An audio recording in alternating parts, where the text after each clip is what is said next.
Stavro, you might want to adjust your camera a little. There you go.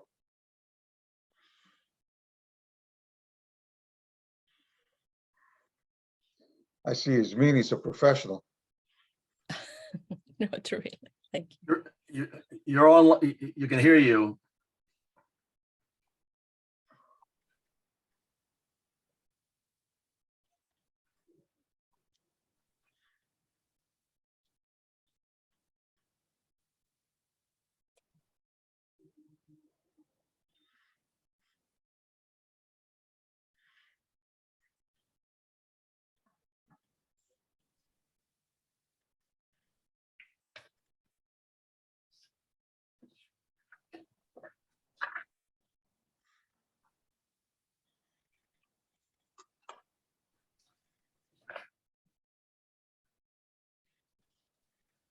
Good afternoon, ladies and gentlemen, and welcome.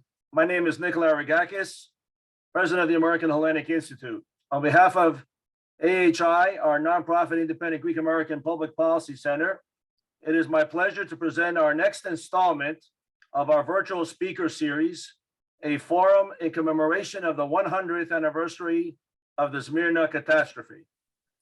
Today's theme is the enduring lessons from the burning of Smyrna and the Turkish genocide of Anatolia Hellenism, 100 years of Turkish denial and distortion. I would like to begin by thanking Professor Van Koufoudakis, who was to serve as our moderator today, and who is chairman of our American Hellenic Institute Academic Committee and a longtime board member, who helped to organize today's event. However, if you're following the news, the unfortunate circumstances of Hurricane Ivan about to hit the Florida Peninsula is right in the middle of where Van Koufoudakis lives. And we wish him well, and all the people of Florida, as unfortunately one of the largest hurricanes in modern history is going to befall on the good people of Florida. Further, I would like to dedicate today's forum to the late Jim Marketos, one of our longtime members of the American Hellenic Institute. Jim Marketos was very passionate about the issue of Smyrna and spent years researching, was a prolific writer on the subject matter. He researched it thoroughly, and he presented on more than one occasion on behalf of AHI and other organizations regarding this unfortunate catastrophe. In addition, he was working on a script to be made for try to get it put up on a major TV, on a major movies script. And unfortunately, Jim attempted to try to make this a reality up until his dying days, but he made a very gallant effort and unfortunately was not able to accomplish that. Nonetheless, though, we would be remiss not to remember the work of Jim Marketos and all that he offered regarding the commemoration and the memory of those who perished over 100 years ago. Sadly, the tragic events of the late summer and early fall of 1922, where countless Greeks of Asia Minor were murdered, occurred during the era of the Armenian Genocide and the broader genocidal campaign by the Ottomans against the Greek, Assyrian, and other minority Christian communities. The once robust city of Smyrna, which at the time was thriving center of Greek culture, was completely obliterated by the Turkish army under Kemal Atatürk. The catastrophic events of 1922 are important to commemorate because they remind us of man's inhumanity to man. Unfortunately, we continue to see egregious human rights tragedies and genocides occurring in the world today. just as they did in Smyrna in 1922. Just take a moment to reflect upon the atrocities being committed against Christians in the areas of the world today. These events are occurring on an almost daily basis. However, these attacks are targeted towards other religious minorities as well, such as the Uyghurs in China. In fact, human rights group believes China has detained more than 1 million Uyghurs against their will over the past few years in large network of what the state calls, and I quote, re-education camps, and sentenced hundreds of thousands in prison terms. Incredibly, President Biden had dismissed this massing tournament of Uyghur Muslims in China as something that could be attributed to, and I quote, different cultural norms. This is not acceptable any more than it was back in 1922 when governments stood idle. They failed to act. And pausing to take time of our busy schedules to remember the 100 year of the burning of Smyrna, we hope to take a step to also halt the plague of human rights abuses and genocide that still exist in the 21st century. We are pleased to feature three guest panel speakers today to commemorate the 100 years of the Smyrna catastrophe. All great scholars, very learned on this issue, and we look forward to their presentation. They are Dr. Constantine Hadzimitriou, a former adjunct professor at Queens College at SUNY and current editor of American Hellenic Institute, American Journal of Contemporary Hellenic Issues. We have Stavros Stavridis. He's an academic, author, historian, public speaker, and a freelance writer for the National Herald. And he comes to us from down under in Australia and Melbourne when it is approximately 3 o'clock in the morning. So we certainly, congratulate him for, making the sacrifice to be up and to be so awake and lucid at this hour. You're a better man than I am. And of course, our own here in Washington, D.C., who's doing tremendous work on promoting so many issues of modern Greek history, Professor Ismini Lam, who's the director of the Modern Greek Studies program at Georgetown University, and of which she herself put together an exceptional program at the Georgetown campus a little over a week ago, and where I had the opportunity to also present. And today, of course, we welcome you here, Dr. Lam, to our presentation. So at this point, without further ado, I will not get involved, in reading all the exceptional bios of these individuals. They were presented on numerous occasions via our emails for those to look at. But what I'd like to do is now turn it over to Professor Hadzimitriou. Again, Vankoudakis would have been the moderator at this point on, but I will be pinch hitting for him today. So without further ado, Professor Hadzimitriou, we give you the floor. And as I understand it, you will begin by introducing a trailer of a movie. First of all, I want to thank you for inviting me and including me in this important program.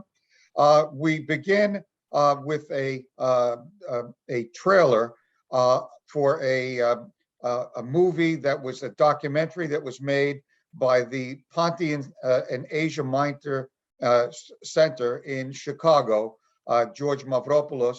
And this film contains information that can frame the background to our discussion and our presentations. And the full documentary is currently touring the country. It is being featured at various venues throughout the United States. So look for it. And it is excellent. It includes noteworthy scholars, including Turkish scholars as well, who read the Ottoman sources and provide detailed perspective on the Christian genocide in general. So Nick, I think someone needs to push the button, and we will watch the trailer and then continue with our program.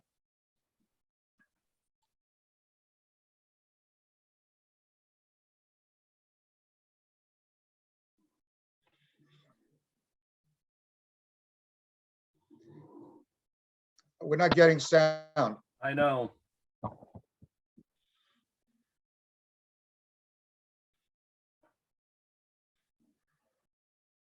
The technical difficulties.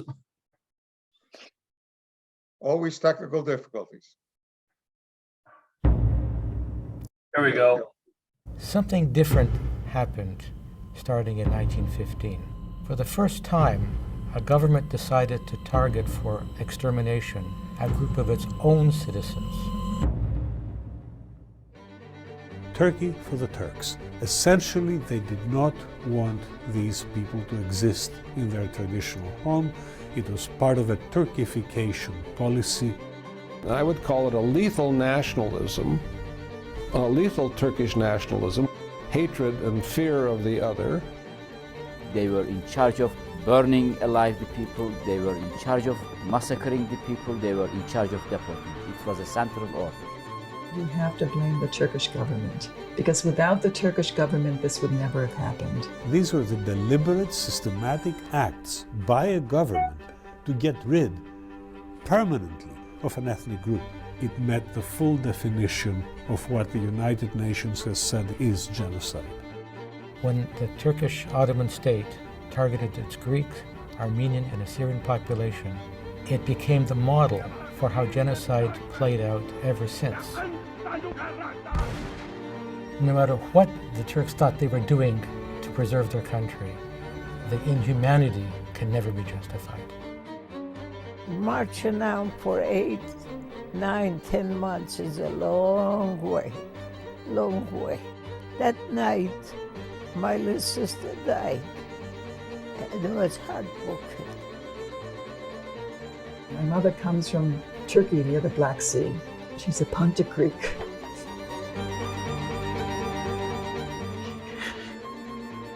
There is not a single soul left that has Greek heritage anymore.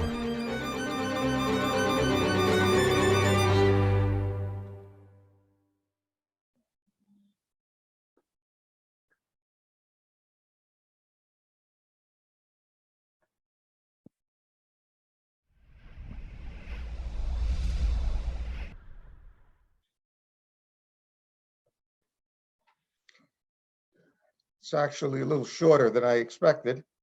Does not talk about the Greek landing or the background information as I had expected, but it does give a visual background to the subject matter. Nick, should I just continue or? Yes. Okay, so I'm going to give my presentation and then my distinguished colleagues will follow and they can fill in any of the gaps. I know that our audience will hear new information and I hope the program will be of great interest to them. As we all know, we are here to note a monumental tragedy. 100 years have passed since the Great Fire that engulfed Smyrna, the massacre of its helpless population, and the genocide of Anatolian Christians, which destroyed Anatolian Hellenism, where it flourished for thousands of years. 1922 marks the final phase of this Turkification process. But it is often overlooked that this was the second destruction of Smyrna's Christian community. As Spiros Vrionis has documented in a monumental study, the Turkish Emirate of Aydin had already massacred and deported the Greeks of Smyrna and left the city in ruins when the traveler Ibn Battuta visited in 1331. In fact, many of the Anatolian Christian communities had been almost wiped out by the end of the 15th century. Their resurgence and growth was a modern phenomenon, which resulted in Smyrna's Christian population outnumbering Muslims by the 20th century. The word genocide is therefore very appropriate because these Christian communities no longer exist. It was the Turks' final solution to their minorities problem. It is tragic that Turkey's government and leaders continue to deny what took place and have the audacity to blame the victims instead of taking responsibility for their actions. Scholars call this genocide denial the final stage of the process. The reality is that Turkification is still going on today. In my lifetime in Cyprus in 1974, and recently, Turkey's leader has threatened Greece's Aegean islands, denied the Treaty of Lausanne, and turned St. Sophia back into a mosque. One lesson is that what happened in 1922 is certainly possible to happen again. I'm going to try to share my screen so you don't have to keep looking at me. Host is disabled. So Demo, enable me, okay? Or put the PowerPoint on.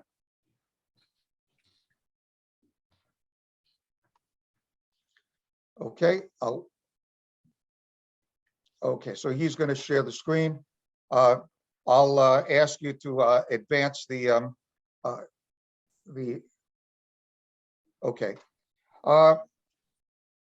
It is also tragic that the United States government, which rightly celebrates its humanitarian values, continues to refrain from any specific official recognition of this horrific genocide and has yet to acknowledge the truth of what happened to the Anatolian Greeks and why.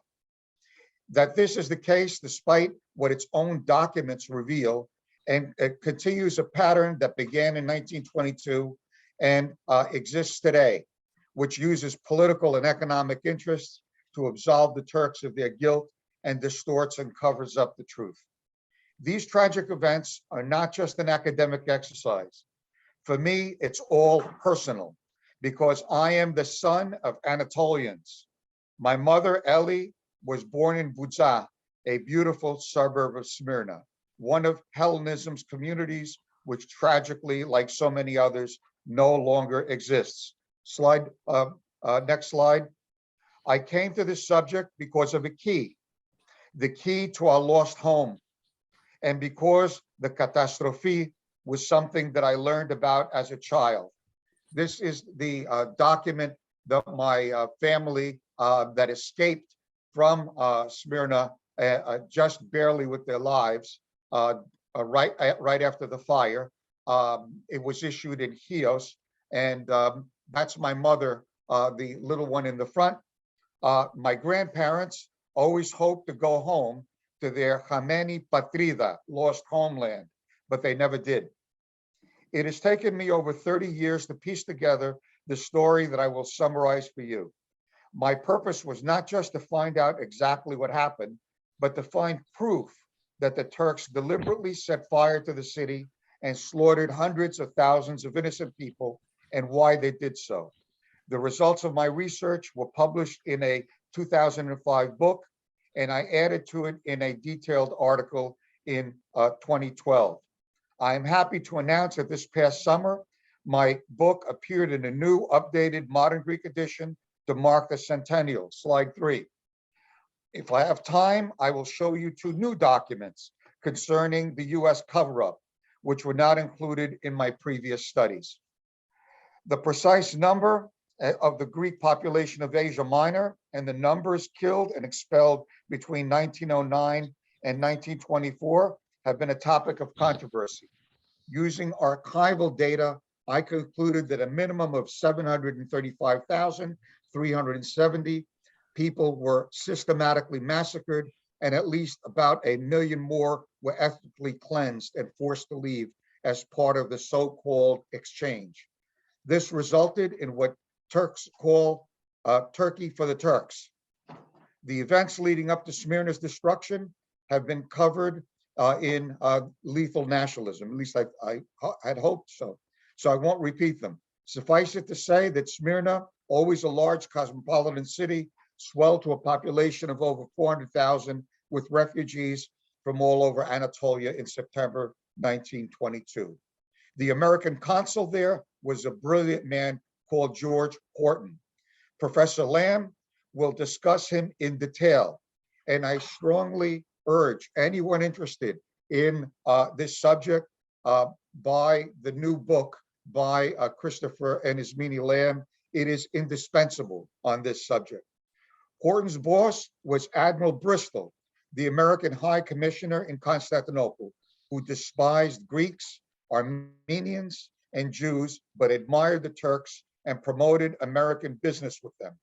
All of the victors of World War I had a naval presence in Anatolia and maintained warships in Smyrna's bustling harbor to protect their important commercial shipping. It was the study of Horton and Bristol's documents that enabled me to piece together the story of what really happened and the American cover-up. When the Turkish army led by Ataturk took control of the city on September 9th, they assured the Christian population that order would be maintained. In reality, looting and murders began almost immediately. Slide 4, next slide. The only hope of salvation was to take refuge in one of the foreign homes or institutions that were often, but not always, spared. With only a few exceptions, the warships of England, France, and the US were moored in the harbor, only allowed citizens of their own nations to board for safe passage. The US went so far as to make distinctions between what they called naturally born Americans and others.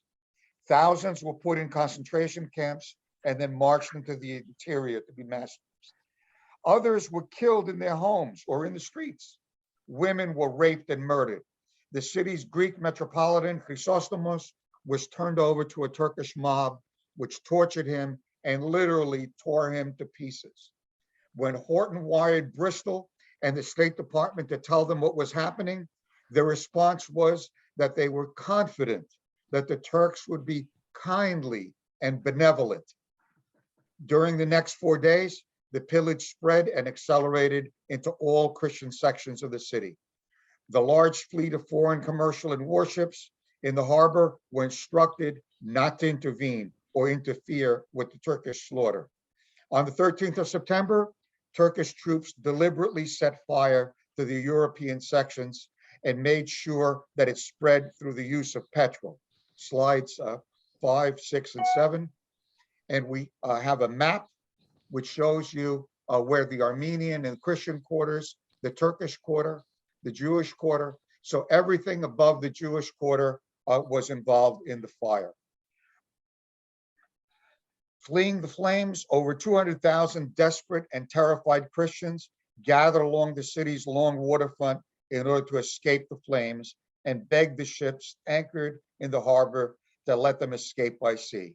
What did the mighty fleet do? They watched thousands of people burn and be butchered.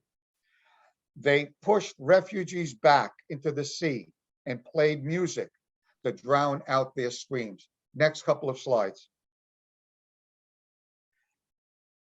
In the midst of this hell, which Consul Horton said made him ashamed he was a member of the human race. Move on. A notable exception was a heroic Japanese merchant ship. Go to slide 9. Just you'll see the Japanese flag. There we are. Which Mr. Stavridis will discuss for you in detail. He's done most of the research on this, by the way. The Turks set up guns and cavalry on both ends of the waterfront to make certain that no one could leave undetected, and then systematically raped, robbed, and murdered their victims at will. Sailors reported using searchlights at night to try to calm people down. And on more than one instance, they even saw petrol being sprinkled on people who were burned alive. Not even foreign consulates were spared from the fire. In one of the official American reports, Vice Consul Barnes reports seeing Turkish soldiers at the entrance to the US consulate spreading gasoline shortly before the building caught fire. Yet, in another report, he tells his superiors that he did not think the Turks deliberately started the fire and was unsure who was responsible. Many American eyewitness reports describe the horrible scene and mention that Turkish soldiers set and spread the fire, even though the American government tried to hide them. Yet, it is also important to note that many Americans also performed what one witness called unauthorized acts of humanity and provided life-saving aid. Eventually, the Turks realized that they could not kill Christians fast enough and deport enough people to make the minorities disappear. So Kemal issued an order that all Christians had to leave by the end of September or else be deported into the interior, which of course meant death. Horton and the American naval commander had repeatedly asked the Turks to allow Greek ships from the neighboring islands to sail into the harbor and pick people up. Permission was finally granted on September 23rd. It was at this point that a courageous young American, Asa Jennings, a YMCA man, played a heroic role. Slide 10. He found a large number of Greek ships anchored at the island of Mytilene, where he had gone for supplies. He was the right man at the right place at the right time. On his own, he convinced the Greek government that he was acting. He actually had some help with local Greeks under official American orders, and that the Turks would not attack the rescue fleet if it came into Smyrna flying no flag and with an American naval escort. This is in fact what happened. Jennings led this rescue effort with 8 ships on September 24th, which grew to 19 by September 26th. Jennings' role, by the way, still needs clarification, particularly his actions after 1922. The last week of September was like a Greek Dunkirk, using anything that could float. Admiral, in quotations, Jennings, Greek American sponsored fleet, succeeded in saving 140,000 souls, including my mother and her family. Official statistics indicate that a total of 213,480 Christians were rescued from the Smyrna waterfront by the deadline, which indicates to me that over 150,000 were slaughtered and deported. The Turks searched everyone before letting them depart. Next slide. And no male between the ages of 15 and 50 were allowed to leave. Sons, fathers, and brothers were torn from their families. Next slide. Most of whom were never seen again. Many were killed at the last moment. By the time this Turkification process was over and similar rescue fleets picked up Christians from all over Asia Minor, over 1 million, mostly Greek refugees had fled to Greece. Next slide. This was the greatest rescue effort and migration in Western history up until that time. Yet it remains little studied and virtually unknown by the general public. Next slide. In 1923, a new treaty between Greece and Turkey legalized the Turkification of Asia Minor through the so-called exchange of populations. It took decades, next slide, for the 1 million+ refugees to be integrated into Greek society. Now, quickly, let me turn to what I like to call Smyrna Gate, the American government cover-up.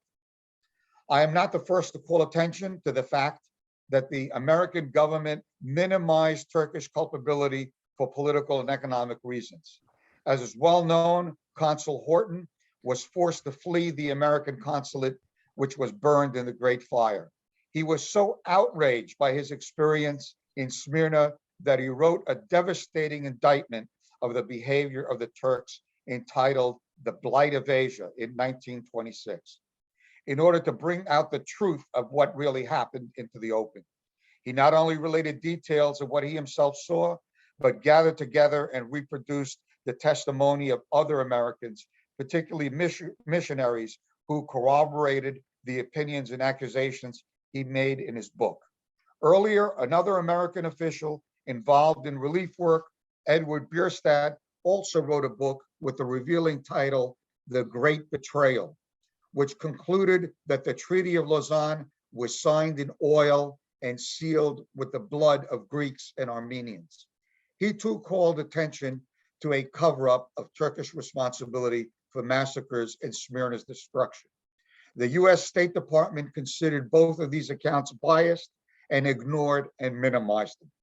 It is important to note that the economic context, then that especially oil and mining interests played a key role in determining US policy in the region. For example, in my book, I published a State Department document dated July 6, 1922, in which the Secretary of State referred to negotiations with Turkish nationalist authorities concerning railway, mining, and other commercial rights in Anatolia. Unofficial commercial representatives were negotiating with a government not yet recognized by the US for economic gain in the midst of war and the widespread massacre of Christians. Other documents refer to the so-called Chester concessions, World War I commercial agreements that were being renegotiated at this time. By going through the US State Department archives, I found that our government not only had economic representatives on the scene, but as one would expect, intelligence officers connected to the military whose job was to report and supplement information being sent to Washington through official diplomatic channels such as Consul Horton. Pro-Turk Admiral Bristol, the senior American diplomat in Constantinople, played a key role in manipulating and controlling all information which reached Washington. And his friend, his former secretary, Alan Dulles, worked with him to make certain that his views were prioritized from within the State Department. In this connection, it is also worth noting that both the State Department and the Harding administration had strong ties to the American oil industry, especially Standard Oil, a subject which needs further attention and research. It was these economic interests that played a key role in how the US handled any information concerning Turkish atrocities and responsibilities. Through my research in the archives, I found 4 key documents that I feel prove that the US and British governments had confirmed that the Turks burned the city and covered it up. Number 1, next slide, a wire telegraph from Lieutenant A.S. Merrill, Bristol's intelligence officer, dated 9/14, right after the fire started, which says that the Turks burned the city to solve their minority problem. You see it here. Number 2, a summary document, next slide, of reports given to Secretary of State Hughes, dated September 15, which specifically states that based on many, it's here, official reports, the Turks deliberately burned the city as part of a plan to solve their minority problem.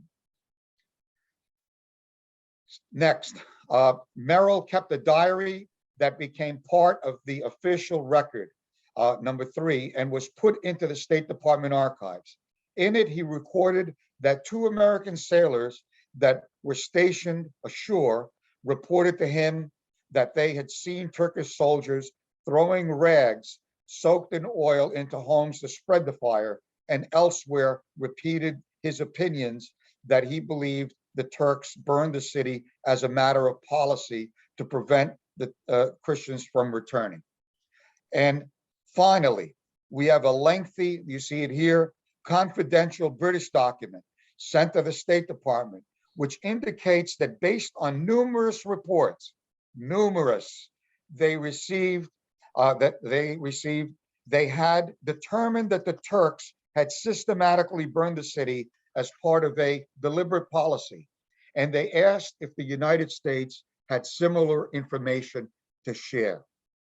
Now that I have reviewed the information that the American government had, let's briefly consider several official actions that illustrate the cover-up, how the cover-up operated.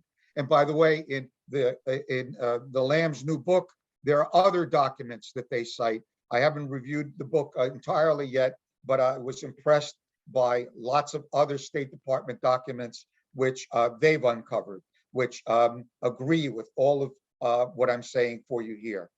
For example, we know that the US had numerous sources of information that cooperated what the British information had. Yet, in response to the British request, they sent them a report by Vice Consul Barnes that minimized Turkish culpability rather than anything by George Horton, his superior, or the other documents, such as those by Merrill, that they had. Next slide. This suppression of the truth enabled the Turks to deny responsibility, which continues today. We also know that the State Department officials lied to Congress.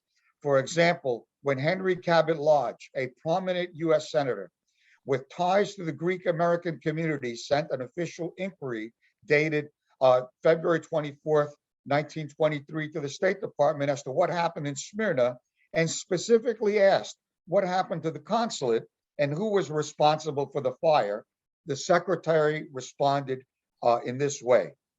I quote, "As the consulate building was destroyed in the general conflagration, it was not possible to attribute the destruction of this particular building to the individual act of any person or persons.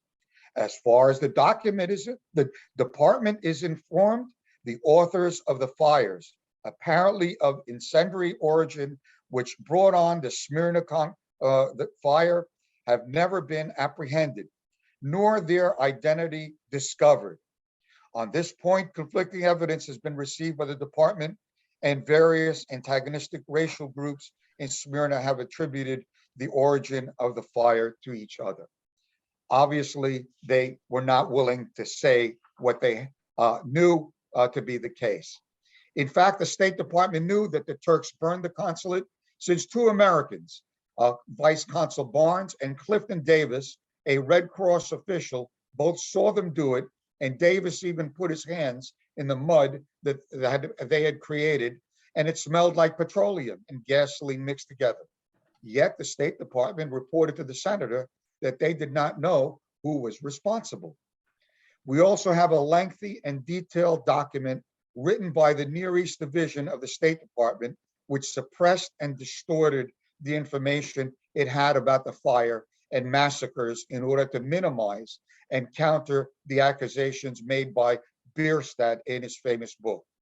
Even Dulles' handwritten notes survived. That's what you have here on the slide, which indicate that information about massacres were not to be mentioned under any circumstances. And elsewhere, it is again claimed that the US did not know who started the fire or burned the consulate. In fact, the document shows how the Near East Division, and it's very long in detail, struggled to deal with many accusations and facts concerning Turkish atrocities that Bierstadt brought to their attention and asked them to respond to. Finally, there are two other documents which add to our knowledge of this, the extent of the American cover-up of what was known. The first I owe to my friend and colleague, Stavros Stavridis, who you're going to hear from, and contains a lengthy record of hearings before a congressional committee on immigration and naturalization, which met in December 1922 to consider a bill to allow Greek refugees with American relatives from Smyrna into the United States. Thank you. In it, various individuals, including Consul Horton and Esther Lovejoy, provided sworn eyewitness testimony to Congress concerning the fire, massacres, and Turkish responsibility. Although the refugee was not passed, this congressional record, which included these eyewitness accounts, was certainly known to the State Department and clearly ignored. Excerpts from these hearings have recently been published in the important book about Horton, which Professor Lamb will tell you more about later on in this panel. The second document comes from the State Department itself, dated April 22nd, 1929, that I found in the archives and remains unpublished. In it, their response their response to an inquiry by one George Securis of St. Louis, Missouri, concerning his father, who he believes was being forcibly detained in Turkey and who has been there since 1922. Despite information they received from both the US and Greek consulates in Smyrna that he had probably been killed, the State Department responded to his son that the Turks know nothing about him and that he may have been repatriated or escaped. Apparently, as late as 1929, the State Department could still not admit to the possibility that the Turks had murdered many of their Greek prisoners. Stavridis has uncovered many others and that go into the 1930s that he will tell you about. Now I rest my case before the court of public opinion. And as I have written, I call this US government conspiracy of lies and deception, which I think I have proven, Smyrna Gate. From now on, please do not let anyone say that the Turks did not burn Smyrna or commit genocide. We have the proof. The official American evidence speaks for itself. And incidentally, it's often argued and talked about that many of the atrocities and the massacres were perpetuated by soldiers and cheetahs. That's very well true. But I've been impressed by the fact that civilians also murdered their neighbors. And in fact, the parents and grandparents of people living in Turkey today, unfortunately, were involved in many of these actions. And this needs to be recognized as part of this tragic story. Additionally, we must We have to always wrap it remember- up. We got to wrap up your portion here. Yeah, it's the last line. Additionally, we must always remember that individual Americans and the public were better than their government and saved thousands of innocent lives. This was also part of the lessons of Smyrna. Thank you for your kind attention. Thank you, Professor Hadjidemetriou. That was a very interesting presentation, especially regarding the cover-up by the Americans. And I guess the appeasement of Turkey started many decades ago and continues, unfortunately, to this day. I remind also our audience, if you have any questions, to please submit them using the function at the bottom of the Q&A to write in your question, and we will present the questions to the panelists at the end of all the presentations. And now we go directly to Australia and Stavros Terry Stavridis for his comments. Good morning from Melbourne, Australia. It's almost 3:45 in the morning here. My presentation will focus on two areas. Firstly, on the Japanese ship, the Tokay Maru, and also the issue of prisoners of war and interned civilians. Back in 2004, I attended a genocide conference at California State University. And I presented a paper on the Greek genocides. And what was interesting, everyone who was in attendance questioned me and they said, why was there a Greek genocide? I said, you betcha there was one. And along the journey there, a couple of Greek Americans in Sacramento mentioned to me about a Japanese ship that saved Greek refugees in Smyrna. Well, I never heard of that at that time. So with an open mind, I returned back to Australia. And in early 2005, I started digging into the State Department documents on microfilm at the University of Melbourne. And I went through Bristol's war diaries meticulously 2 and 3 times over to make sure that I didn't miss. I couldn't find any reference to any merchant ship, whether it was Japanese or American or Chinese or whatever. So I wrote my first findings on that. So what I found was in some of the American papers like the New York Times and the Boston Globe, they mentioned about an unnamed Japanese ship that saved refugees and took them from Smyrna to Piraeus. Now, George Horton does mention in one of his dispatches, among other subjects, of an unnamed Japanese ship that provided comfort, food, and safety, and taking these refugees to Greece.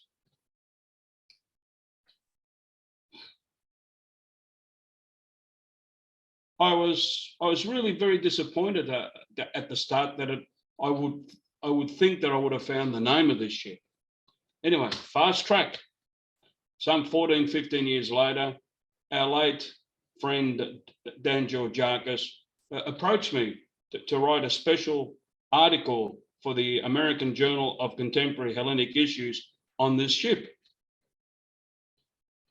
He told me an account of his mother, who was aboard a Japanese ship, and apparently it actually, from what they could remember, what Dan was told by his mother, that this ship had the rising sun, which is the Japanese flag, and I quote, this is what he quoted: "But before they even had a chance to call for assistance, rope ladders were dropped for them to board.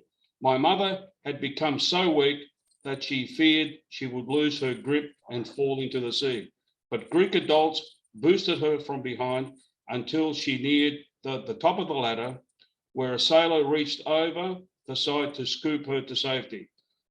Once on deck, she was lifted on the sailor's shoulders and pointed to a huge pot of hot rice. The man gave her a small bowl and used his hands to indicate she should eat with her fingers. As he encouraged her to feed herself, my mother became conscious for the first time that his eyes looked slanted and his skin was different from her own. At an instant, she imagined her savior was one of these genies she had learned about in fairy tales. His kindly smile confirmed that he was duly of good character.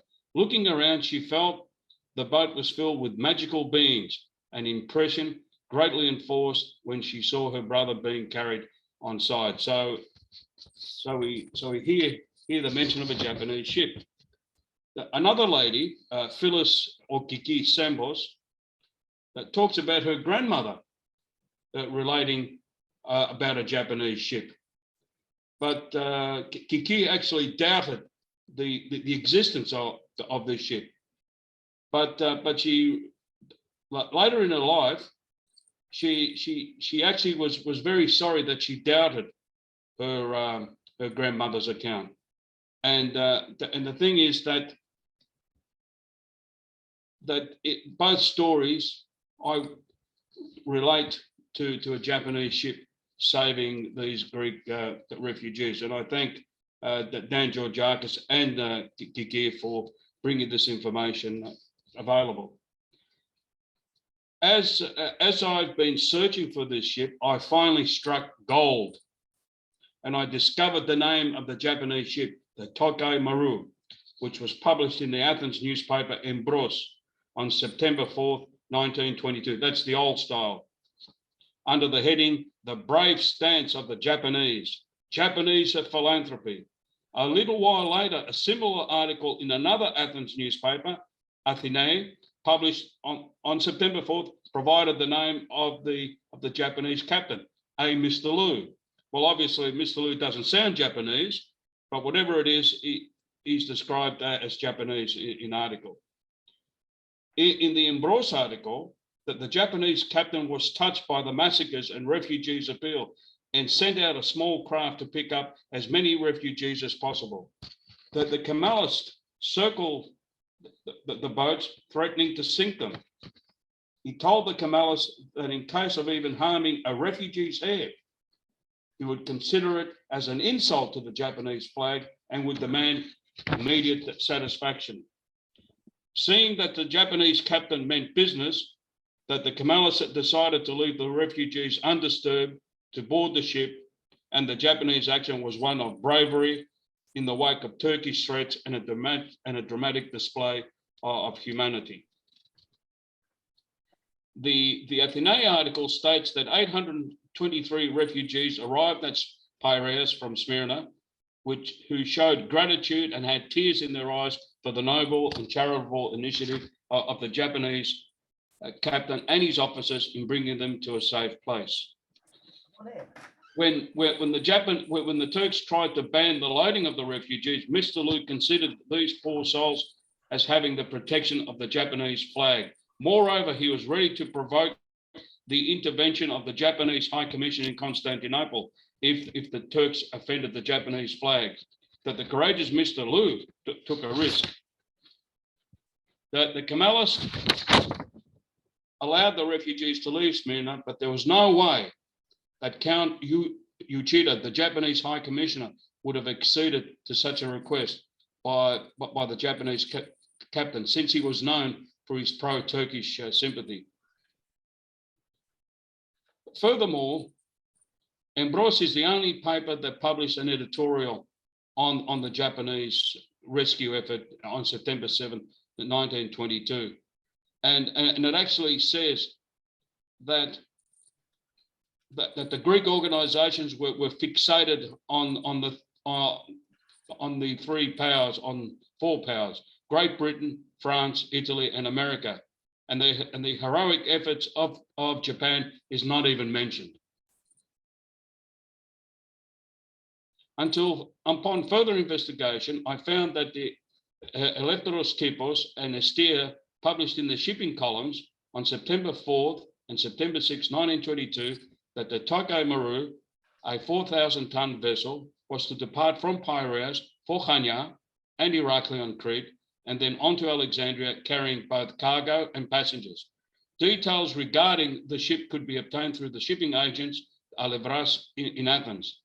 These shipping details concerning the Tokyo Maru further strengthened the case of a Japanese ship rescuing the refugees from Smyrna.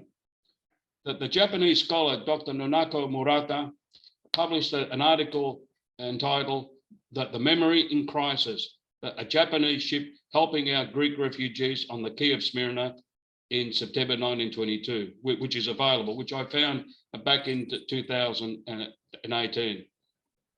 That Murata is convinced that a Japanese ship did rescue Greek refugees, but further research was needed to be conducted into this interesting and unknown aspect of modern Japanese and Greek history. Murata is delving into the Japanese archival sources, trying to obtain more information on the Japanese ship, and her article also shows the picture of a Japanese ship with a note written in Italian on the margin, Smyrna, September 8, 1922. And that's the picture that my dear friend Costa showed in his presentation. Dan Georgiakis wrote a newspaper article outlining my research and Murata's preliminary findings, confirming a Japanese ship in Smyrna harbour.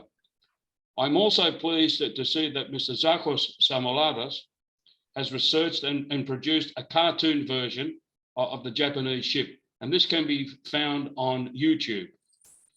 I've seen a trailer of his work, which adds a visual representation of this heroic Japanese ship and its captain rescuing Greek and Armenian refugees in Smyrna. My historical journey on the Japanese ship has been a long one, but slowly the gaps which official sources don't mention are being filled by other researchers. In fact, on Sunday morning Melbourne time, a little bit earlier, it was 2 a.m. in the morning, not 3 a.m. I presented a similar paper on the Japanese ship, and Dr. Murata actually has added a little bit more to the puzzle by saying that she recently interviewed the grandson of the Japanese captain, and she's delving more and more into the Japanese archive, but apparently she can't find that magical smoking gun to be able to hang all this research together. So we're still pursuing. And in fact, the last couple of days, I received an email from a scholar in Greece, and it's from a Greek newspaper, I think it's Athenea, on September 11th, 1922. And the article alleges that the Tokyo Maru was apparently carrying, when it reached Piraeus, it was also carrying drugs. So I don't know how true that article is. So that will require a lot more research to be done. Now, my other area of research has been in POWs and interned civilians. Now, when Nuruddin Pasha became the governor of Smyrna after the Greek army left on September 8, 1922, he issued a proclamation that all the males between 17 to 45 years of age would be deported into the Anatolian interior. And of course, including there were the Greek soldiers who were captured in the last days of the Greco-Turkish War. Now, the vast majority of these POWs and interned civilians, many of them perished. And we have many personal eyewitness accounts. We also have the works by Elias Benezis, numero 38321, or whatever it is, where he describes the daily sufferings of what he experienced and what others around him experienced. You know, where they had their clothes stripped, they were just wearing rags, they were just given very little to eat. And if they dropped dead, bad luck, you know, the next one, and they were treated worse than what you would treat your own pet at home. So some years back, about 4 or 5 years ago, George Mavropoulos put together a book on a variety of issues on modern Greek history. And I was asked to write an article on Greek POWs. So when I wrote that article, I researched just to see what had been written about POWs. And from what I could find, there was one line here, a little paragraph there in various works, but there was nothing really substantial. So what I did was I went through as many records that were available to me at that time, and I wrote about a 22,000 word article for that book on POW. So I covered the period from 1922 to 1929. And I also was very fortunate to gain access to the Greek Foreign Ministry archives. Trying to get information out of Greece is very, very difficult. You've got to almost tell your life story just to get approval. On more recent times, I'm also doing an ongoing project for the Australian Institute of Macedonian Studies on Macedonia, Thrace, etc. And as I was finding materials for the bibliographic project for our institute, I found a series of articles on POWs in 1936. So I looked at the newspaper Macedonia of Salonika and Tachydromos of Voria Elados. So I started translating these articles from Greek into English and embellishing them with additional information from official sources. So I've written about 10 articles for the National Herald. Some of these haven't been published yet on POWs. Now, the Macedonia articles state that there were Greek POWs held as late as 1936, according to them. But the other newspaper, the Tachydromos one, says that it was a myth, that all these articles basically relate to Greek POWs detained in during the 1920s, from what I can gather from Athanasios Dambasis. Now, it's interesting that Macedonia was more a Venizelist newspaper, whereas the other one was pro-Metaxas. And generally speaking, around 1936, Greece and Turkey, their relations were pretty good. So the Tachydromos didn't really want to rock the boat too much on that score. So I found recently, within the last 2 weeks, I found a file of nearly 200 images on Greek POWs, list of names, eyewitness accounts. And there's more files that I found. There's about 60 files that I found in the Greek Foreign Ministry archives, which need to be looked at. And these need to be digitized, or I maybe need to go to Greece and search through them. But it's ongoing. But what really got me going into 1936, I found a State Department document from a Greek American lady who had received information that her brother was held as a slave working for some rich Turkish bey outside of Ankara. And so she got her friend in Minnesota to write to the State Department to see what they could do for this man. Well, the reply that came back from the State Department was, well, since he wasn't an American citizen, they couldn't do anything for the good lady, and so just rested there. So my research into the two issues is ongoing, still work in progress. So I hope somewhere at some future point to complete this. When that is, I don't know, but I'm just keep searching and digging until I find what I want to find. Thank you very much for allowing me to present. Well, thank you very much. And like in any major epic tragedy and devastation, there are a lot of subplots, and obviously Smyrna is no exception to this. So we congratulate you on your continuing work and research to continue to identify what the truths are in some of these other subplots that you refer to.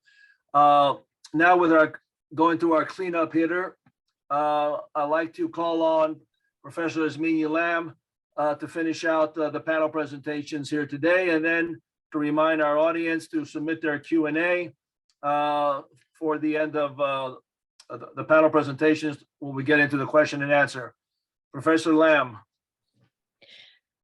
Thank you, Nick, for the kind introduction, as well as for the opportunity to participate in this important discussion. And also thank you to the distinguished panelists who already presented. Thank you for your penetrating insights. My presentation is entitled Anatomy of a Disinformation Campaign, the Case of Smyrna. I learned about what happened in Smyrna a century ago by researching the life of George Horton. Horton, as many of you know, was the American Consul General in Smyrna when the city was burned. Smyrna is a good case study on disinformation because the truth should have been easily discernible long ago. As Horton argued, there are three reasons why it has long been evident that the Turks burned Smyrna. First, because the Turks were in total control of their soldiers, both regular and irregular forces. Turkish troops instantly obeyed commands, as many eyewitnesses testified. Second, it was evident because the Turks were in complete control of Smyrna. As Horton observed, this was clear because, and I quote him, the Greek soldiers had all been gone 5 days, and the problem of maintaining order among the frightened and helpless inhabitants of Smyrna was the same as would confront a pack of wolves in a sheepfold. And third, because the Turks were in complete control of the fire. Many eyewitnesses from multiple nationalities went on record saying they had seen Turkish soldiers setting and directing the fires with flammable liquids. Besides all that, the well-directed fire only burned the Christian sections of Smyrna. After the fire died down, the Turks dynamited the few remaining churches that had survived. Clearly, the Turks wanted to wipe out the Christian presence in Smyrna and leave the rest untouched. Yet, despite all that, Turkish disinformation about Smyrna persists to this day. Many historians say we do not know who set the fires. Let me give you 3 reasons why that is the case. First, fake news. Second, government disinformation. And third, character assassination. First, Turkish disinformation persists because of fake news. Admiral Bristol, the senior American in Turkey, promoted false news reports. Bristol headed up the US Embassy in Constantinople, as we heard. He was Horton's boss and his nemesis. He wanted access to Turkish oil. To get it, he curried favor with Kemal's nationalists. He covered up their genocide and ethnic cleansing, including the burning of Smyrna. Before the first Turkish soldier lit a match in Smyrna, Bristol already had taken steps to control information about what happened there.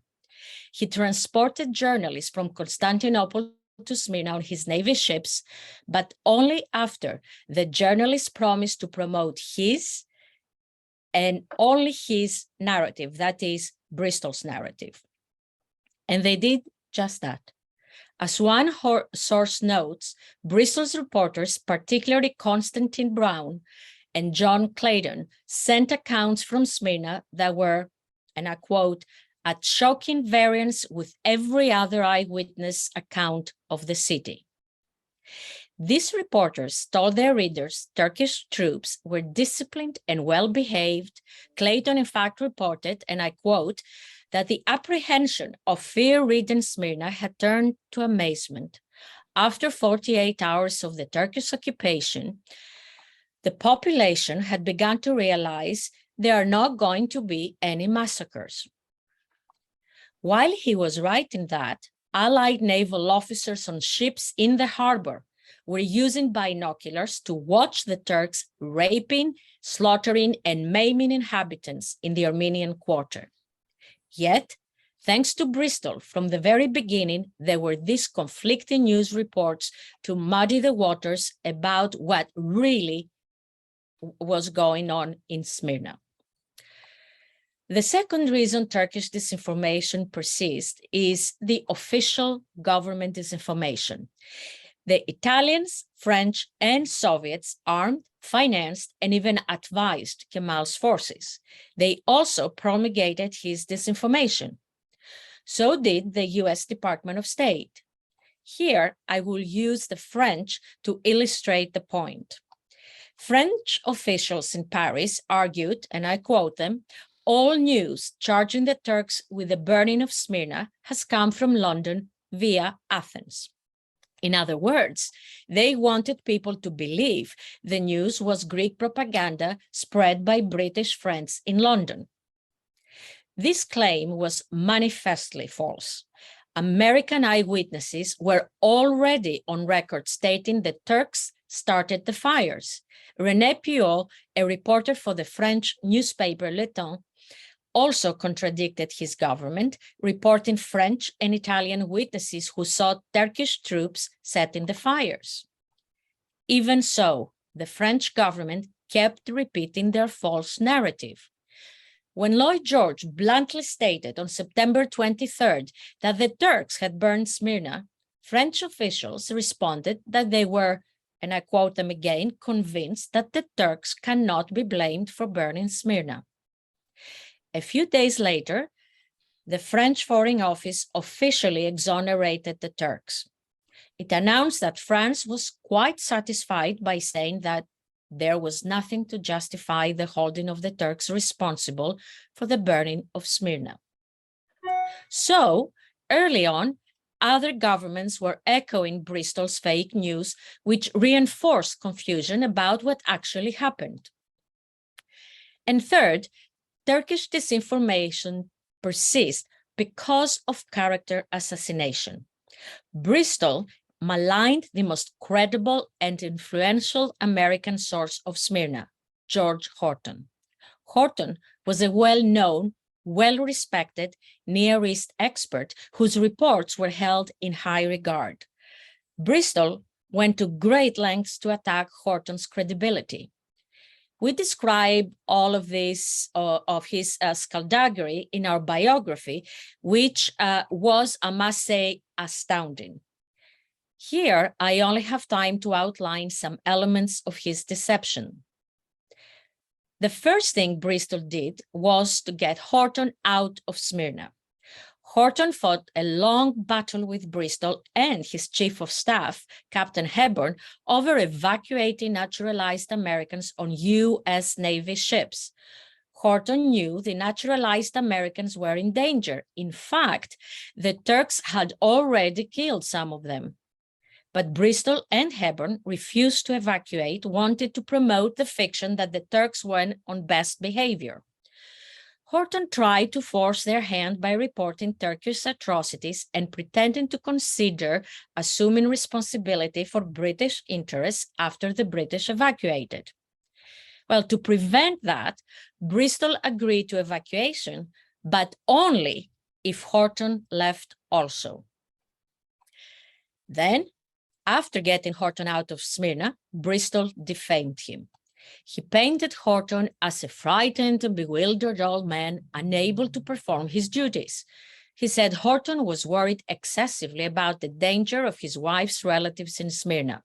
In truth, Horton's wife advised him to stay. She suspected Bristol would use Horton's departure to castigate him, which happened. Horton did not trust Bristol, but on the other hand, he had to get the naturalized Americans out of Smyrna to safety. Horton tried to escape his dilemma by having Captain Hepburn promise as an officer and a gentleman that he would establish for the record that Bristol made Horton leave. Hepburn agreed, but then betrayed Horton.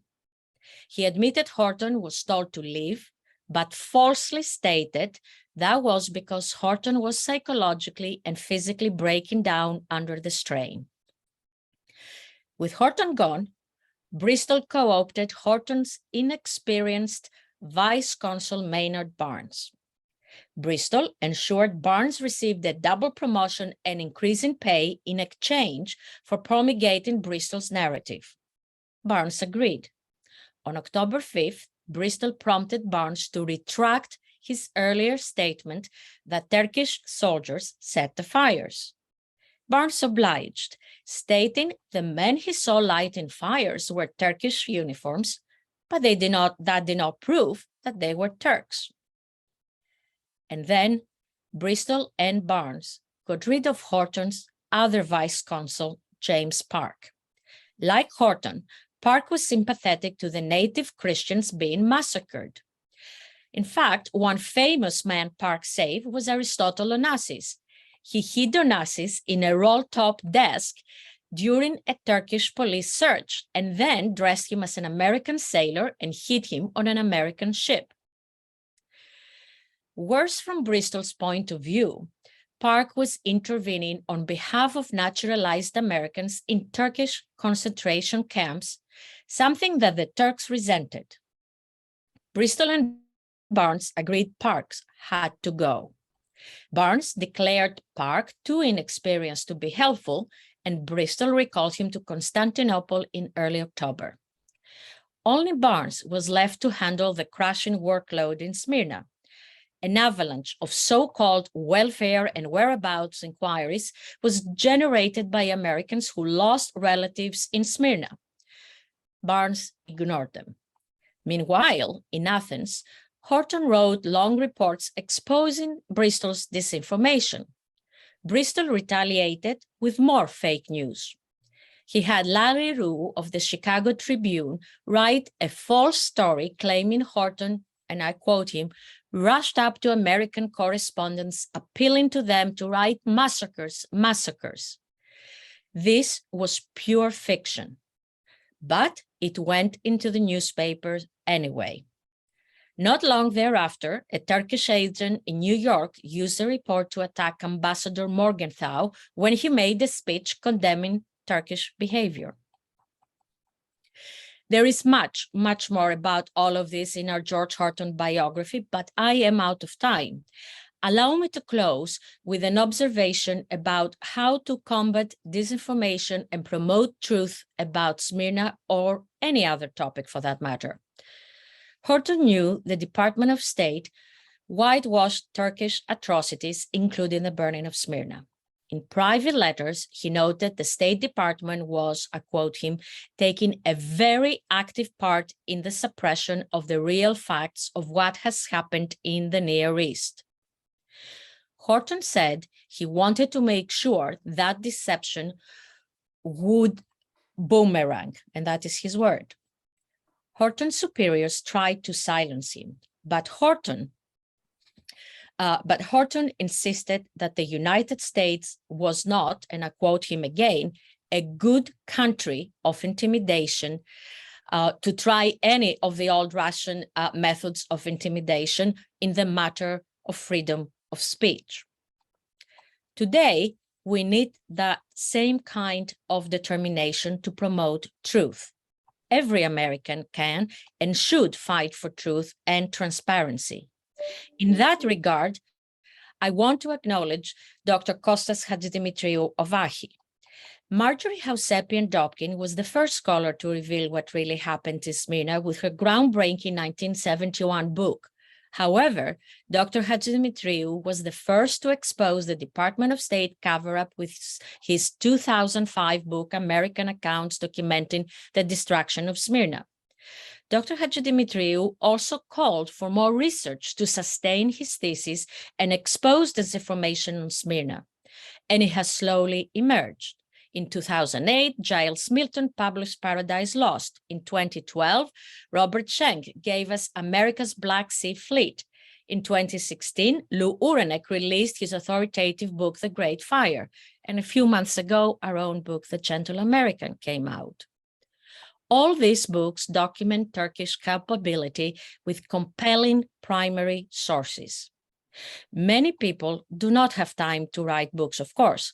However, everyone can combat disinformation by demanding transparency and holding leaders accountable for telling the truth. In that regard, it is never too early to demand transparency and never too late to promulgate the truth. And with that, I will conclude my presentation and say thank you very much for your kind attention. Well, thank you, Professor Lamb, and to all the speakers for this exceptional presentation here today on different facets regarding the Smyrna catastrophe, which unfortunately brings to the forefront again the responsibility of the United States government going back to 1922. And unfortunately, history does repeat itself, not only in atrocities, but again, regarding the cover-ups by our State Department. Because for those of you who may not be aware, just like Horton was trying to be silenced by the department back in the 20s, so too was one Ambassador Thomas Boyat. Who was Thomas Boyat? He was the Cyprus desk officer at the State Department in '74, who openly opposed Kissinger's position regarding Cyprus, and Henry Kissinger tried to silence him by shipping him off to South America and removing him from his position. So there are a lot of patterns, unfortunately, and it seems to me that maybe we should change our direction in terms of our provocative lobby, our active lobbying, and maybe we should get the U.S. government to apologize for its actions regarding what took place in Smyrna in 1922. After all, we've had the Germans and the Japanese apologize for atrocities of World War II, and even Bill Clinton went to Rwanda to apologize for not acting to stop the genocide that took place there. Genocide is, denial is the last stage of genocide, and by refusing to face the truth, nations like Turkey continue to deny their past actions and are actually keeping that genocide alive. We saw what happened in Cyprus in '74. That's another type of ethnic cleansing and genocide. And remarkably, even as recently as September 3, where President Erdogan is on a prolific campaign regarding coming up with all sorts of ridiculous comments as it relates to Greece. He even said, and I quote, "Hey, Greece, take a look at history. If you go further, you will pay a heavy price. We have only one thing to tell Greece: do not forget Izmir." Incredible. So I asked the panelists, what is it with this country called Turkey, where for 100 years it continues to promote this issue and continue to, promote atrocities, if you will, in Cyprus and within its own borders and so forth. How does Turkey today treat Smyrna in its history, And tell us really, what are other countries around the world? What do others say in regarding Smyrna? How do other countries treat this issue outside of Greece? Can I speak from the Australian perspective? Please. Here in Australia, we have April 25, where we commemorate the Anzac landing at Gallipoli. And Australians in particular have this love of the Turk being a fighting gentleman, clean fighter, and so forth. One of the things that I've been trying to change the narrative in this country regarding Gallipoli is, firstly, that Australian POWs who were captured at Gallipoli were interned in POW camps in Asia Minor, and some of them recorded in their diaries of Armenian deportees. And also 2 weeks before the Anzac landing, and there's a State Department document from the Greek Patriarchate in August 1915, which Morgenthau sent as an attachment to that document, where over 20,000 Greeks who lived on the peninsula were systematically rounded up and sent off into the wilds of Asia Minor, and we know what happened to many of them. They disappeared, and so I've been trying to do that, and many Australians don't like what I say. I've even have said that Australians should not go to Gallipoli every year. With COVID, of course, we couldn't go anywhere. But I say, don't go to Gallipoli. What you're doing is you are acknowledging a nation founded on genocide, on the dead bodies of Greeks, Armenians, and Assyrians. So that's the perspective from my part of the world. Anyone else? Yeah, my perspective always focuses in on Turkification. As I tried to point out, it's not a 20th century phenomenon. As Vrionis, in his monumental work, detailed, this has been going on since the 13th, 14th, 15th centuries in Asia Minor and elsewhere. It's part of a long process. It's going on today in Cyprus, where the island may even be annexed by Turkey. It takes place with the Kurds in Syria. Unfortunately, some states have a very aggressive foreign policy and are intolerant of people who are different. And Turkey has that reputation, especially during the modern period. Even when the so-called Millet era existed, you were a second-class citizen with very few and always at-risk rights within that society. So it is a long process. It's part of a culture. And unfortunately, that culture is perpetuated by the present government. There have been times where there have been more peaceful approaches. One hopes that Turkey in the future will follow the example of Germany and Japan and others and admit to the atrocities. After all of this time, I'm happy to report that as most of you should know, the Biden administration finally recognized the Armenian genocide in a formal resolution. They stopped short of including others. Hopefully in the future, they will include other minorities and broaden this. But you were correct earlier in your opening remarks that it's about genocide as a phenomenon internationally. And unfortunately, it goes on all over the world with many different peoples. And until the democratic and humanistic nations of the world put a stop to it, unfortunately, I'm afraid it will go on. No, well said. We have a couple of questions here. I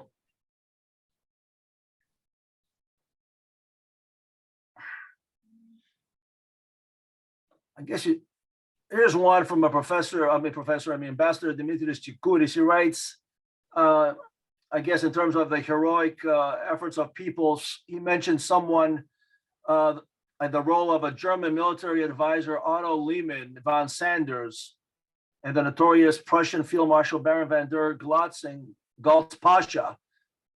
I'm not sure if what he's referring to in terms of if they did something heroic or they did something to assist the Kemalists at the time. Anyone familiar with these names?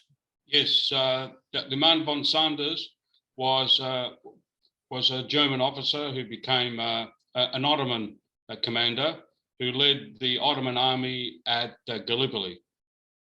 And he also played an important role in having some of the Greeks and other minorities deported during World War I. Now, the other guy I'm familiar with, I think he fought in Mesopotamia in World War I. Okay. In fact, he did during World War I when they were trying to deport Armenians. It's very interesting that was probably the very first or perhaps the only time that Germans asked the Turks not to do so. In other words, they saved quite a bit of lives. I think it was for their own reasons, of course, but that was an instance where von Sanders was instrumental in telling the Turks, no, you cannot deport them, and by doing so, saving many lives. I think about 1915 or 16. Yeah. But also too in Smyrna during World War I, the governor there was Rami Bey. He actually, in many cases, actually opposed many of the orders that came from Constantinople for deportations. He deported some Armenians just for show, but then somehow he tried to get them back again as such, because he was very concerned about the economic importance of the city as well. But in a general terms, what needs to be said is that people forget that the Germans were allied with Turkey in the First World War. And everything that happened to the Jews with the final solution in the Second World War was actually tried out, including you see terms concentration camps, you see the term Holocaust applied to the Ottoman minorities, Christian minorities during the First World War period. So the genocide was actually mentioned by Adolf Hitler, who was aware of it, and he's quoted. I read this in Armenian sources. Who nowadays remembers the Armenians? So there is a direct correlation between Germany and Turkey in the First World War and Germany in the Second World War. Mr. Stavridis, I just happened to come across a passage of a name who happens to be Australian I never heard of, and I don't know if you have, and maybe can elaborate on him. Someone by the name of George de Weiss Trelor, if I'm pronouncing it correctly, who supposedly organized and provided food, shelter, and other medical care for refugees, thereby potentially saving tens of thousands of lives. Are you familiar with this man? Yes. Trelor worked for the League of Nations, and he was responsible in helping out the resettlement of Greek refugees in Macedonia. And in fact, there is a statue of him in the city of Ballarat, which is about 100 kilometers or about 60, 80 miles from Melbourne as such. Back in 2010, I think it was, I attended a conference here in Melbourne, and it had to do with Asia Minor. And his son, who's now an emeritus professor of history, detailed his father's life of what he did with the refugees and so forth. In fact, there's a village or town in Macedonia that's called Trulolio or something, which is named after him. Very interesting. Well, thank you. Thank you very much for that. I have another question, bringing it a little bit more contemporary. Over half of today's population on Mytilene, this comes from a Jeannie Karstensen, if I'm pronouncing it correctly. She says over half of today's population on Mytilene are descendants of the 22-23 refugees. How do you think that factored into local response to the arrival of over 500,000 Syrian and other refugees in 2015? Any comments? Most definitely to watch the movie Smyrna, My Beloved. It portrays nicely, and of course it helps with compassion and understanding of what is happening there from different circumstances. But hopefully their families who went through that before them in Smyrna told them what happened and made them sensitive to the needs of others who are suffering in similar ways. So they're responding in a way that I think is very humane. Not everybody, of course, agrees, or that, you know, not everybody likes refugees. Even in Greece at the time, it was very hard because the refugees, the incoming refugees, had to deal with resistance. Not everybody wanted them there. So, yes, I think they are. Last question comes from an anonymous person. This is sort of, you know, Professor Hadjimitri, you sort of answered this, but I'll go ahead and read it anyway if there's anything more anyone wants to add. Person writes, can you explain the Turkish mindset which led to Smyrna in the early 20th century genocides? How did this make sense to them? Moreover, why is Turkey so reluctant to recognize the Armenian and Greek genocides? Other countries have recognized their genocides. Is it a fear of reparations, or is it psychological? I.e., he writes, fear of losing face. It's difficult to get into the mindset of the Turkish government. Obviously, admitting the act of genocide is something very traumatic and difficult to do. It would take great courage and understanding to admit the past atrocities. But one can only heal if one recognizes the truth and then move on. Until you do that, it's like you're perpetuating the genocide. This is what genocide experts call it, the last phase of a continuing genocide. So I don't know whether my other fellow panelists have any insight into this, but it's a hard thing to do, but I think absolutely necessary, as other countries have done. Anyone else want to add anything?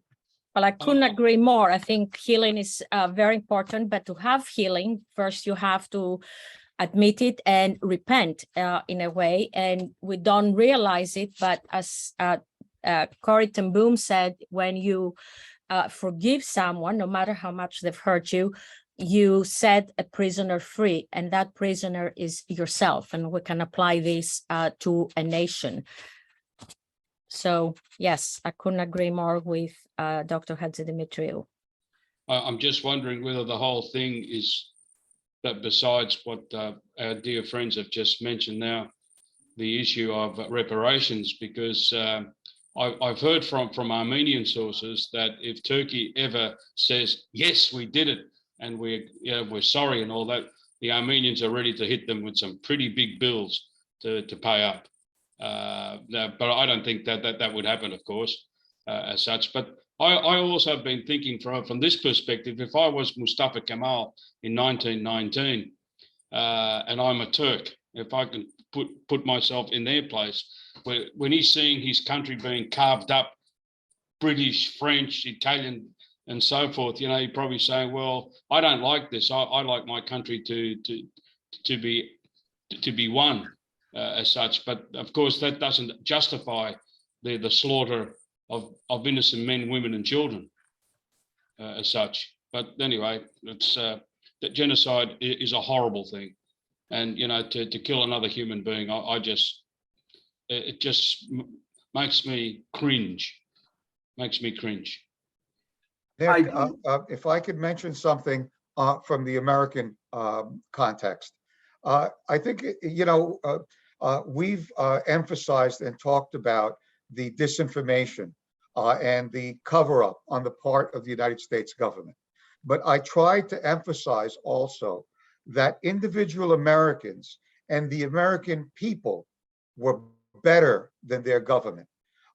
Thousands and thousands of lives. And in fact, not enough research, in my opinion, has been done on the relief efforts, both during the Smyrna Inferno and the slaughter, and in Asia Minor in general, and the helping of the refugees afterwards. It parallels to a great extent, and we have another anniversary that the Greek community and Greece is celebrating on the Greek Revolution. Again, during 1821 in the Greek War of Independence, the United States government maintained its neutrality. It was the American people who sent boatloads of aid and helped save thousands and thousands of innocent Greek women and children. So, you know, they're a century apart, but they're a parallel here that individual Americans always rise to the occasion and exercise more humanity than the government often does. So, without a doubt on that point, you're absolutely correct.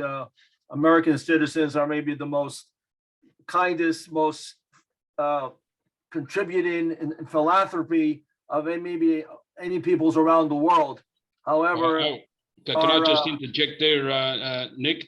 In September, October 1922, the Reverend Creswell here in Australia, with some Australians, sent flour and clothing and all that to the Near East after the catastrophe in Smyrna. So Australia does have a record of relief. And I also have an Armenian friend of mine in Sydney who's actually looking into American women in dealing with refugees and all that. And I think he's planning to write a book about it. Well, it's the government policies that sometimes we all have to question. And certainly we have a right to question based on the information we heard here today, and that has been researched regarding our own government's complicit responsibility, whatever you want to call it, regarding Smyrna. But of course, we can bring it also in terms of, at least in the Hellenic world, what had happened in Cyprus in '74 and continues to happen there even as we speak today. But I do notice that Aragakis seems to be on. I see his name there, which means he's logged on. I don't know if he can hear us. I don't know if he's able to say anything, but I did want to give him an opportunity to say a few words if he's able to do so. And Van, I don't know if you can hear me or if you're there. Well, I guess he may have logged in, but somehow he doesn't have the capability because of the storm and other things to be able to communicate with us. I tried, and I do want to thank Van again for helping put together this panel and his overall support and guidance regarding this particular subject matter. Some final thoughts from me. Sadly, we do not learn, as we have seen here, from past atrocities, and therefore we are condemned to relive them. For the countries that can work to prevent atrocities, as we heard, there cannot be time wasted deciding whether to intervene or not, and then apologize for being too late.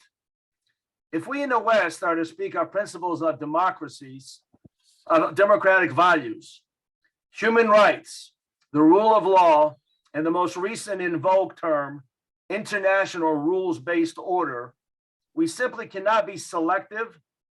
Otherwise, we are hypocrites, and we send the wrong message to all violators around the globe. I would like to leave you with the following quote by Martin Niemöller, a German Luther pastor during the Nazi regime, when he wrote, and this is a famous quote: "First, they came for the socialists, and I did not speak out because I was not a socialist. Then they came for the trade unionists, and I did not speak out because I was not a trade unionist. Then they came for the Jews, and I did not speak out because I was not a Jew. And then they came for me, and there was no one left to speak for me. This cannot be man's destiny, and all of us have a responsibility to ensure that atrocities cease and desist.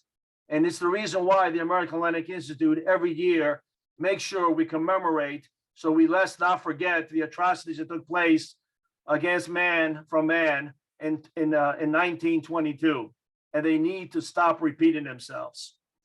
May the memory of the victims of Smyrna and all atrocities around the world be eternal. I'd like to thank once again our panelists for taking the time to be with us here today, and especially Stavros Stavridis, who woke up at a very, very early hour. He may have stayed up all night, I'm not sure. Now you may want to go and relax from down in Australia. I also, of course, want to thank our constant sponsor of our Zoom presentations, James H. Lagos. And I do want to thank our staff, Vima Theophanopoulos, who acts as director for this presentation today. And of course, Yola Pakchanian, who handled a lot of logistics regarding this program, including promotion and advertisement. So ladies and gentlemen, I thank you once again for coming and being with us here today. And we look forward to seeing you in the near future on one of our another AHI virtual speakers forum and sometime in the near future.